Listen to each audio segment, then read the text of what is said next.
আসসালামু আলাইকুম। সবাই কেমন আছেন? আশা করি সবাই অনেক ভালো আছেন। আমি আজকে আপনাদের সামনে আরও একটি নতুন রেসিপি নিয়ে চলে আসলাম। আজকে আমি আপনাদের খুবই মজাদার একটি নুডলসের রেসিপি দেখাবো। তো চলুন আমরা দেখে আসি রেসিপি। নুডলস রান্না করার জন্য আমি প্রথমেই কিছু ভেজিটেবলস কেটে নিয়েছি এবং সাথে করে পেঁয়াজ, কাঁচামরিচ, রসুন কুচি নিয়েছি সামান্য, আর অল্প কিছু চিংড়ি আমি এখানে নিয়ে নিয়েছি। আর এখানে আমার লাগবে চিকেন সসেস, তো আপনারা এখানে বিফ সসেসও ইউজ করতে পারেন। নুডলস রান্না করার জন্য আমার প্রথমেই পানি গরম করে নিতে হবে। আমি এখানে পানির মধ্যে সামান্য তেল আর একটু সামান্য লবণ দিয়ে দিলাম, এতে করে নুডলসটা ঝরঝরে থাকবে। এখানে আমি 2 প্যাকেট নুডলস নিয়ে নিয়েছি। তো পানিটা ফুটে আসলে তারপর আমি এখানে নুডলসটা দিয়ে দিব। আপনারা এখানে যে কোনো নুডলস নিতে পারেন, একই প্রসেসে আপনারা রান্না করতে পারেন। আর এখানে আমি সামান্য গাজর কুচি দিয়ে দিলাম নুডলসের সাথে, যেহেতু গাজরটা একটু সেদ্ধ হতে সময় লাগে। তো আমি নুডলসের সাথে এটা সেদ্ধ করে নেব। তো নুডলস এবং গাজর খুব ভালোভাবে সেদ্ধ হলে পানি ঝরিয়ে আমি ঠান্ডা পানি দিয়ে ছেঁকে নেব, এতে করে নুডলসের কুকিং প্রসেসটা বন্ধ হয়ে যাবে আর নুডলসটা ঝরঝরে থাকবে।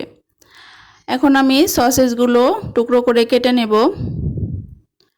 এরপর আমি প্যানে সামান্য তেল দিয়ে, তেল গরম হয়ে আসলে সসেসগুলো আমি এখানে ভেজে নেব।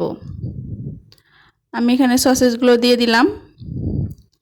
সসেসগুলো আমি নেড়ে চেড়ে ভেজে নেব। চুলার আঁচটা আমি এখানে একটু কম রাখবো, তা না হলে সসেসগুলো পুড়ে যাবে। আপনি সসেসের কালারগুলো যখন চেঞ্জ হয়ে আসবে তখনই বুঝতে পারবেন সসেসগুলো ভাজা হয়ে গেছে। এখন আমি সসেসগুলো নামিয়ে তুলে রাখবো। এখন আমি সেই তেলের মধ্যেই সামান্য রসুন কুচি দিয়ে দিলাম। রসুন কুচি দিয়ে আমি এখানে চিংড়িগুলো দিয়ে দিব। চিংড়িগুলো আমি প্রথমে একটু রান্না করে নেব। সামান্য আমি একটু লবণ দিয়েছি এখানে 1 চিমটির মতো, দিয়ে আমি এগুলো নেড়ে চেড়ে রান্না করে নেব। চিংড়ির রঙটা চেঞ্জ হলে বুঝতে হবে যে চিংড়িটা হয়ে গেছে। চিংড়ি মাছ বেশি সময় লাগে না সেদ্ধ হতে, বেশি রান্না করলে শক্ত হয়ে যাবে, তখন খেতে ভালো লাগবে না।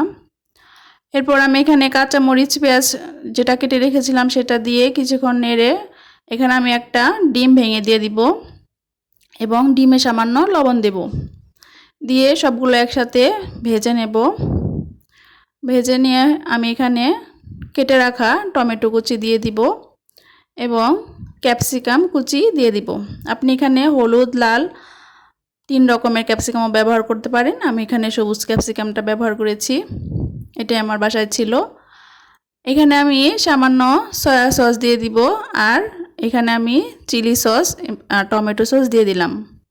আপনারা এখানে পছন্দ মতো সস দিতে পারেন।